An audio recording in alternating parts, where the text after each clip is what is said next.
Hey guys, and welcome to another Schematics update. This time we want to talk about the just announced Planet Coaster 1.7 update. That is a free update that will come alongside with a paid DLC. We just heard it on stream. Anyway guys, I'm AdfoTV. I'm joined by BillyMFMays and BlindIRL. Hey guys. Hey yo. It's Adfo and the sleepy crew. It's 4 o'clock in the, or almost 5 o'clock in the morning for me and Billy. Yeah, I kind of feel bad. No, I don't. I'm lying. Adfo doesn't feel. Confirmed, I don't feel.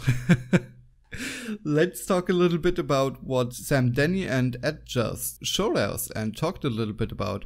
We have, as I already said, a free update, and they already announced they will talk about the paid DLC that is currently without a date, but DLC talk will be next week, so we are looking forward to this. But let's talk about the free update. They showed us vending machines. Yeah, they showed us 2 different types of vending machines. They showed us the traditional like drinks vending machine. We've got one for each of the shop types, it looks like. In one of the screenshots they showed us, we see a Cosmic Cow, a Gulpy, Fox Coffee, as well as, I can't see what the one at the end there is. Pip Shop. Pip Shop. Yeah, that was the name of it.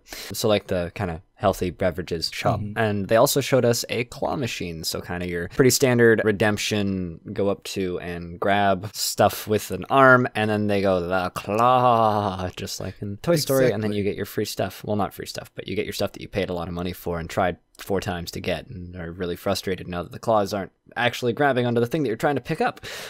We don't see any variations on the claw machine, but we do see variations onto the vending machines. I have a nitpick about the vending machines too, and it stood out to me pretty much immediately. Why is there a number pad console on it when that's really not common on drink vending machines at all? In fact, it's rarely, if never, there. Those are usually for if you're ordering a bunch of snacks. Punching your PIN for your credit card. Even then, it's usually just a swipe. Usually a vending machine doesn't ask for your PIN. Really? I mean, most of them here do. If you're paying with debit, you punch in your PIN. I can't recall myself using a vending machine in years, so no clue. I'm not even sure if credit cards and debit cards were a thing by then. I think like this might be a Silicon Valley thing, you know? Well, the ones I've used, I haven't used the Silicon Valley ones necessarily, but, you know, when I went to college, the vending machines there, you accepted card and cash, but there was no keypad. It was because the transactions were usually very cheap, and there was like, yeah, you don't need your PIN number, just whatever. It just stood out to me because usually you would see a keypad if it was a snack vending machine, and you would have to enter the number for the item because there was just too many of them. Maybe this is a regional thing. The thing we gotta say is they all are flexicolor, if I heard that correctly. So you can adjust the color palette between them? Yeah. I wonder if this is multiple machines that you can purchase, or if it's just like a single machine with multiple skins. I'm guessing it's different machines because it kind of looks and they work like the shops, but that's just my assumption. Because just kind of looking at this, I was kind of hoping that there'd be one with a plain theme, like nothing on it. What I'm hoping for is just scenery objects to put next to the vending machines because they look very unnaturally isolated. Yeah. In terms of like, hey, here's a fake vending machine that you can put next to the real vending machines just to create a row. Yeah, that'd be cool. Just like an exact copy of them that's just a ploppable object. Okay, guys, let's move on to the next one. Colorable stuff. So, not the stuff itself, but their clothes. Yay, cool. It's nice. That's a nice quality of life feature. Feels like it's been a long time coming. It should have been in the base game, but you know what? We'll take it. This is one of these things that we talked about way back. I can't remember the exact episode, but I know that we covered this before, and this is something that's been asked for a long time. Yeah. I'm kind of with Billy on that. It probably should have been in the base game, but at the same time, it's nice to have. No real issues with that feature. Okay, talking about colors, there will be filters that we can apply and that are triggable with the day-night cycle trigger thing. This brand new, completely unheard of idea by yours truly, Sam Danny. He's starting up his new startup within the Planet Coaster universe called Planet Coastergram. It's this very new thing that all the kids are talking about, where you can get your own filters and with the touch of a button change the look of your entire park, as well as potentially sync up your ride cam itself with the changing of the filters. I mean, meh.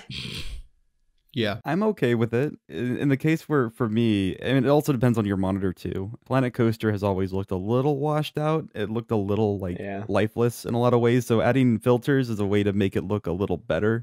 Some of the color effects that they mentioned, such as a whiteout or a fade to black, would be nice for if you wanted to make a pure dark section for the ride. But then, of course, you know, Planet Coaster lighting doesn't always allow that. True. Yeah, when they were trying to gear it towards content creators, though, it was just like, these filters are way easier to apply in any video editing software. I don't think that's the right approach. You should be gearing that towards your average Joe who just wants to take screenshots. Yeah. And hopefully it's easy to set up, but it seems like it might not be, just because there's a few extra sliders. And if it's any more than no sliders, it can usually be a mess, but who knows? I'm kind of wondering two things. First of all, impact on performance, because you can leave it on and play the game while having filters on. Yeah. And I could very well imagine that having a huge impact on performance. Second thing I'm wondering is, Sam Denny said on stream, if you have the filter on and save your game and load up again, the filter will still be on. But looking at the screenshots here, I don't see any possibility to save the filter. So if I fine-tune a filter by myself and want to save it, I don't see any options for that. Yeah, you're right. I'm not seeing that either. It seems like you can't save it and import it to a different park, but if you set it and forget it, it will just be part of that park file forever until you change it. I guess from that point, you would just have to take screenshots of your settings, much like I have to do with my Logitech web camera because those drivers suck, and just save that as your like library pretty much of, you know, different filters that you would like to use throughout the ages. I feel like this was missing because, you know, City Skylines has always had filter support, and that's always been useful for, you know, certain styles of play. And yeah, it's good to have it here. Kind of sucks that you can't save presets and put them up on the workshop specifically. That would be pretty cool too. Yeah, true. Maybe that is a thing, but we just don't know it. So yeah. Yeah, maybe we just don't see it here in the UI. Exactly. Because that would be like my one real feature I'd want from this would be to be able to save your custom filters and put them up on the workshop. Let's move on. I have one more thing for the free update here on my list that says group scenery in brackets without a building. Yeah. I feel like it's a weird one. Not sure how that's going to work. It's great if you, say, made a giant sphere out of scenery objects exclusively, and you want to then rotate that giant sphere in any direction, because it's not, if there's no building in that group, it will rotate in 360 degrees as any other scenery object.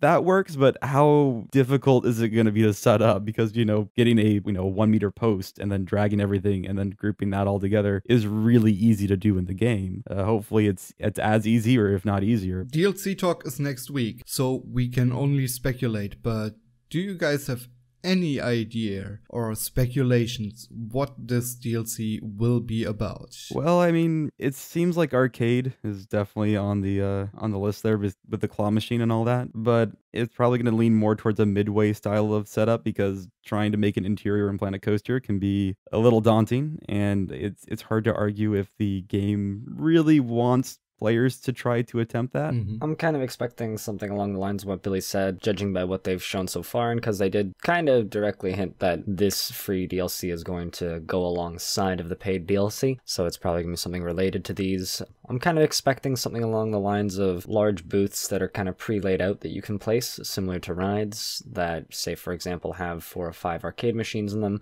maybe a redemption setup, and then you can just see guests walking around inside of those, perhaps, that they would line up for separately, maybe, or perhaps just a variety of different machines that we can plop down. I almost want that less, even though it would be more customizable, just specifically because they're all so isolated on the pathways. I really wish that the vending machines were placed similar to benches versus like ATMs or the more traditional shops, because I think that's going to be a kind of a pain in the ass to place down. While it's a cool feature and it's nice to have, it's kind of suffering from like the Planet Coaster mold issues that the rest of the game suffers from. And I think if they just added a whole bunch of arcade machines in that similar style, or if they add in a whole bunch of various other midway games, I think that's just going to be kind of cumbersome to deal with. Also, because this is connected to a free update, I'm really curious on the size of this DLC, because they haven't done a free update with a lot of substantial content in a while.